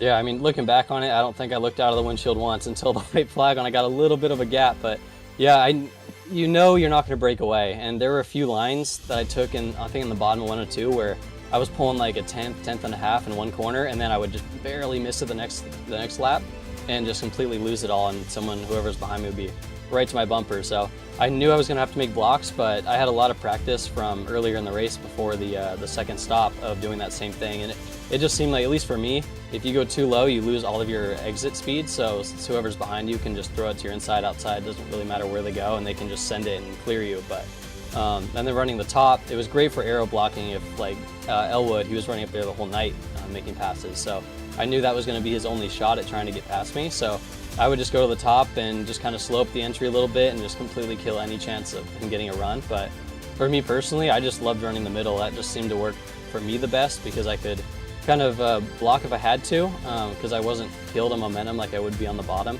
And if I hit it right, where you kind of run it like Darlington in a way, where you slide it up on the entry, and then you cut it down all the way to the apron on the exit, kind of like 1 and 2 at Darlington, and it just gives you a decent run off. I mean, it really wasn't it wasn't slow compared to somebody that was just ripping the top. So trying to perfect that line, that's what I was doing all night.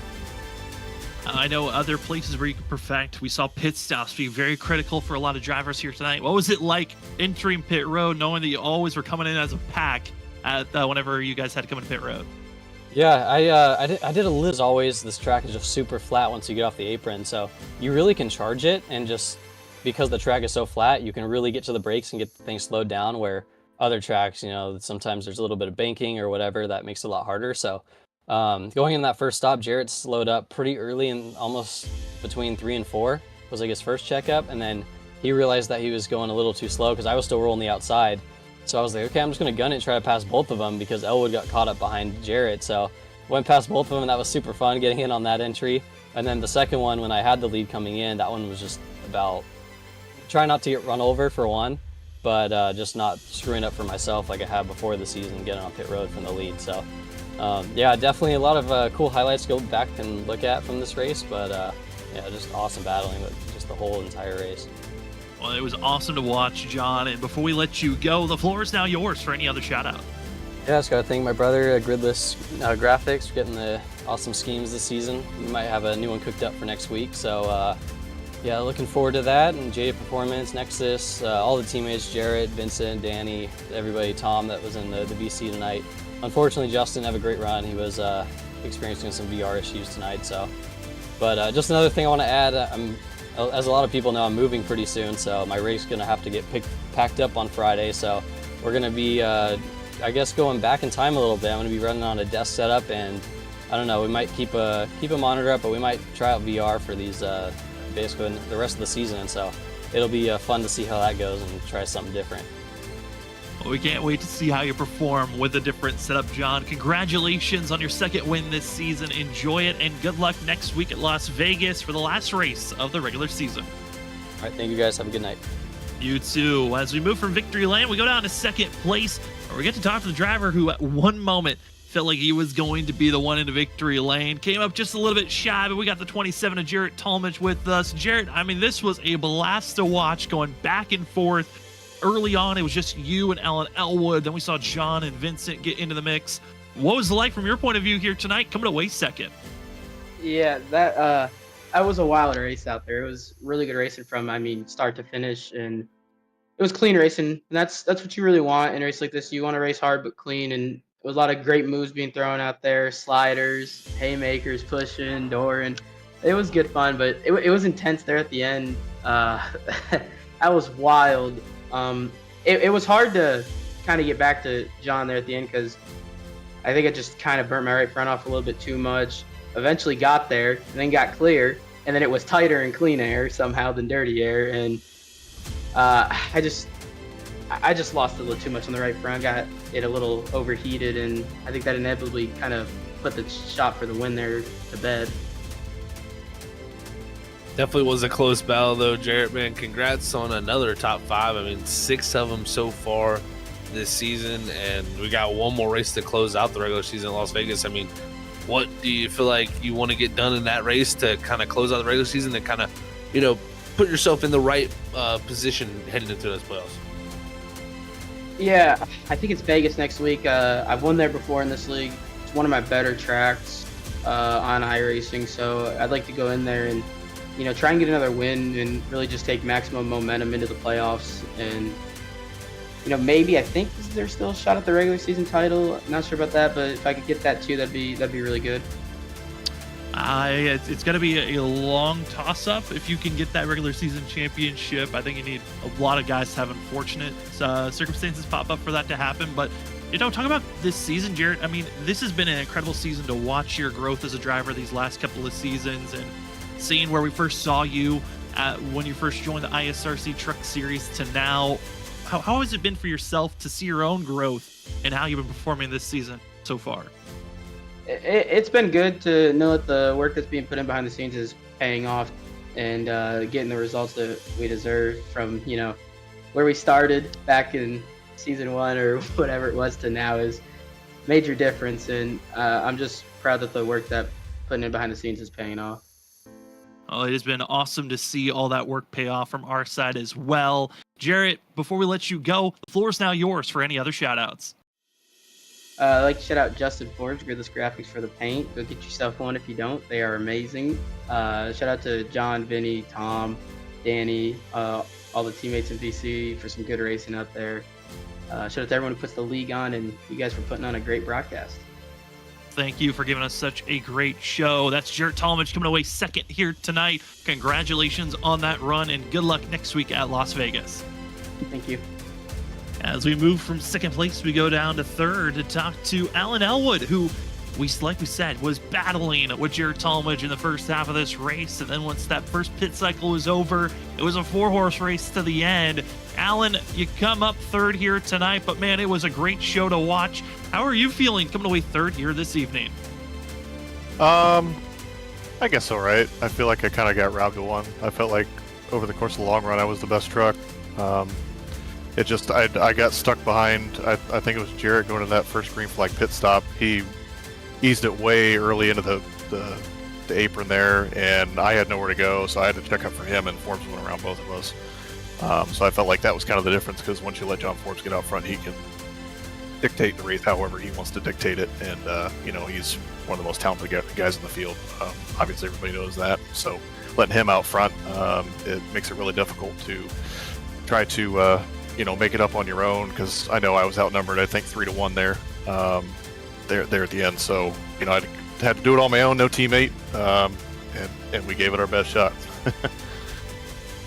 Definitely give it your best shot, Alan. I mean, take us through there at the end, because you were really trying to utilize the top while they were side by side, and there was a few times you had a ton of momentum, but like we've seen, it's very tough. Like you said, when it was 3-1 and making the pass on the bottom, you kind of got it clear. So take us through your kind of mindset through all of that. I think ultimately at the end, I made the mistake of trying to go to the bottom there that one time to pass John. And I should have just stayed up high. I was making the high line work better than anybody, especially 3 and 4. I was getting really good runs off of 4. And that one time, it almost got me the lead. I should have just stayed committed to what I was doing, but I got greedy and tried the bottom. I should have known that wasn't going to work, because those guys are just going to pinch the heck out of you.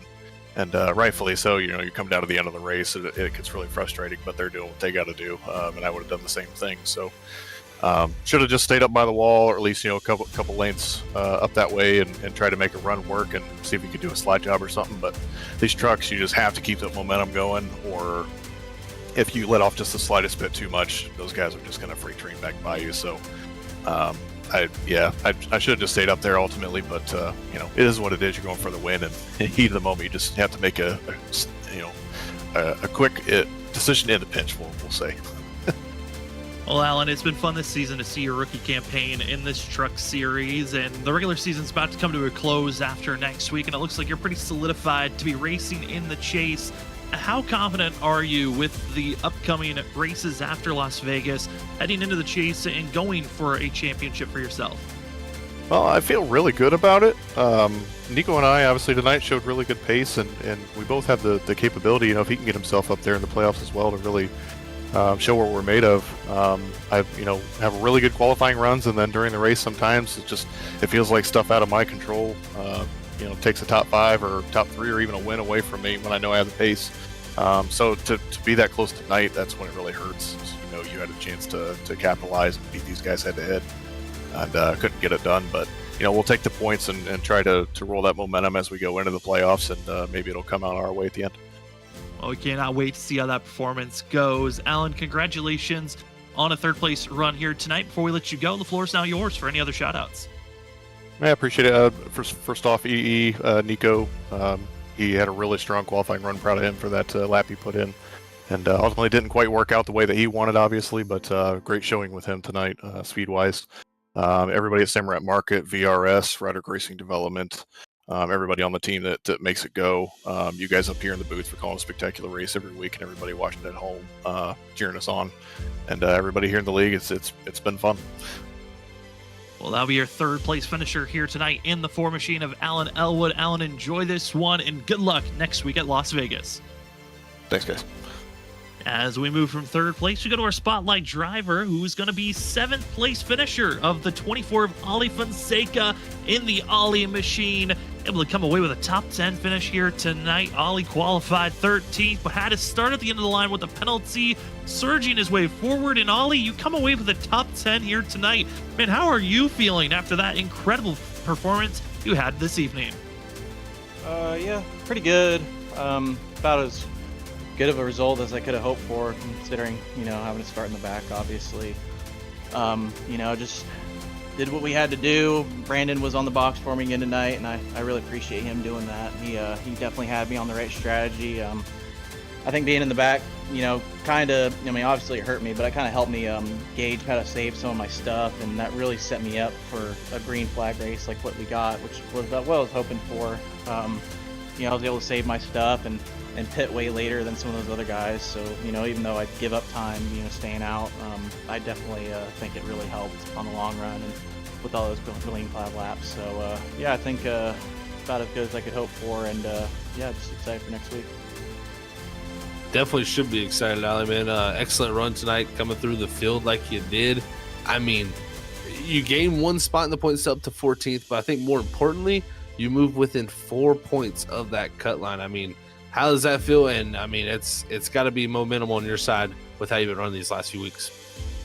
Yeah, considering I was, I know 2 weeks ago it was 25 points out, so we're definitely starting to do something right. So it's pretty exciting. It definitely makes me feel good about what I've been working on and just all the practice I've been putting into it. So it's really starting to pay off, and it really just boils down to just not making the same dummy moves that I made throughout the early portions of the season.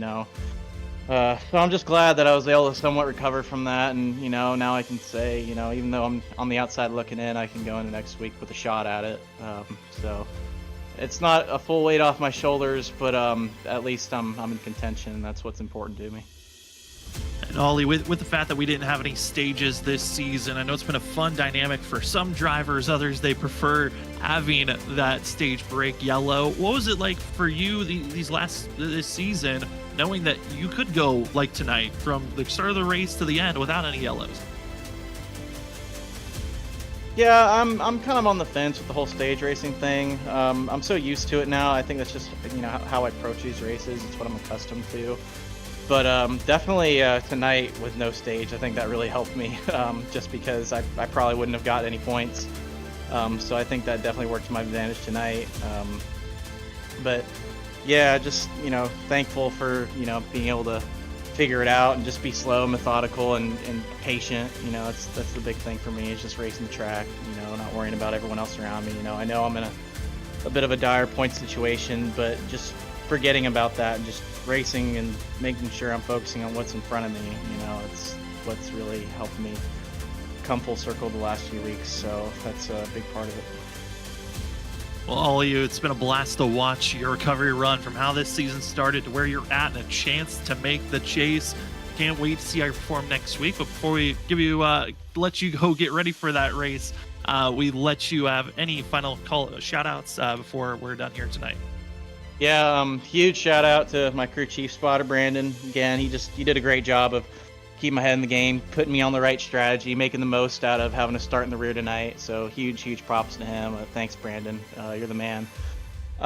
Thanks to my teammates, Nick, Josh, and Cody. They taught me a lot this week, as they always do. And throughout the race, they're just reassuring me that what I was doing was right, and giving me updates on just the things I needed to know. So very helpful, very appreciative of my team. Thank you to Larry for being the best sponsor there is. I love having his face back on the truck for this week, and I'm glad I was able to get it back in another top 10 finish. So thanks, Larry. Thanks to my friends, family, everyone that watches, that supports me and this hobby of mine. I do it for them just as much as I do it for myself. So thanks to everyone watching for me. And thanks for you guys for putting this on every week. We love going back and watching these next Tuesday. So thanks to you guys. Well, thank you for giving us such a great show to call. That'll be the 24th, Ollie Fonseca coming away with a 7th place finish here tonight. Congratulations on that, Ollie, and good luck next week at Las Vegas trying to make the chase. Thanks, guys. As we move on from interviews, we get ready to take a look at our unofficial results here tonight. It was a pleasure to call tonight's race. Crazy to say that we are watching the ISRC Truck Series, and we went from flag to flag, green flag racing to green flag pit stops, and ultimately it came down to 5 drivers on top of one another. John Forbes, Jared Talmadge, Alan Elwood, Vincent Sora, and Thomas Green gave us a show, but it was John Forbes, the 3-time champ, coming away on top of the Rubble 200 at Auto Club. Talmadge will come away in 2nd with Alan Elwood in 3rd. Vincent Sora coming away with the top 5 finish. In 4th with Thomas Green in 5th. Ethan Smith, a fantastic run on his part, coming away 6th. We talked to our spotlight driver, 7th place finisher of Ollie Fonseca. Trenton Jump in 8th. Nico Garcia, our pole sitter here this evening, comes away 9th. And finishing off our top 10, it's the 42 of Joshua Stovall. And right just outside that top 10, you got Noah still there, who excellent rebound from him after that moment early in the race. You also had Justin Smith in 12th. Great run for him tonight there, just outside the top 10. Nick Crawford, tough night for him in 13th after that first pit stop. And as you look farther through the list, definitely some tough nights for a few. I look back at Cody Reed back in 22nd. I'm not exactly sure what played out there for him, but put him back into the 22nd position. You also had Danny Cochran, huge loss of points for him tonight after a mistake speeding on pit road there in 24th. And also just Isaac Shelley not having the performance I think he would have expected tonight with the speed he's shown this season. So a tough break for a few out there, but definitely looking forward for, I think, a few others to that Las Vegas finale. Yeah, that Cody Reed incident, it was running into Isaac Shelley, who ran into the outside wall at the exit of 4, and it spun out Cody, who was looking like he was going to have a top 12 finish. Instead, comes away 22nd. Tough pill to swallow for himself. There is one driver that we have on this board I want to give a personal shout out to. That's Justin Smith. 2 weeks in a row, his best finishes of the season, almost getting a top 10 run. That 45, one of his better runs of the season. Gotta love to see drivers developing, just like what we said for Jarrett Talmadge on the fact that he's now challenging for wins. I want to see drivers getting ready to challenge for some top 10 finishes for themselves. But tonight's race, green flag from the start to the end, no yellow flags needed. John Forbes getting himself into victory lane. What a run for himself. What's crazy to think, John Forbes, he is the previous champion of the ISRC Truck Series. And as well, the series is going to be coming back here in just a few weeks. Crazy to say that. It is the WSSR VRS Cup Series. It will be back in a few weeks. And John Forbes, will he come back to try to go for a back-to-back championship in that series? We'll have to find out and see. But for us here on Freaky Fast Broadcasting, we'll be back next week. Las Vegas, Zach. Las Vegas should be a fun one. Like we've said before, that is a track that has a lot of history in this series and always brings out the best and sometimes the worst in this truck series. That it does, and I can't wait for it, man. We got a close battle. I mean, it is like 5, 6, 10 points separating multiple positions that are right around that line. And also with the way the point system works out here with the wild card system, anything can happen. There's plenty of people who still have opportunities to kind of hit that game 7, final moment to kind of get themselves into those playoffs. So we'll see if they can get it done, but it's going to be a buzzer beater moment if they do. It certainly will be a fun one. A buzzer beater who could maybe be that additive driver. Top 12 in points, automatically make the chase. If you're 13th to 20th in points and get a win, you're that additive. Who can do it? We'll have to find out next week at Las Vegas. But for tonight, we want to say thank you so much to everyone that was in the chat, enjoying the show, rooting for your favorite driver.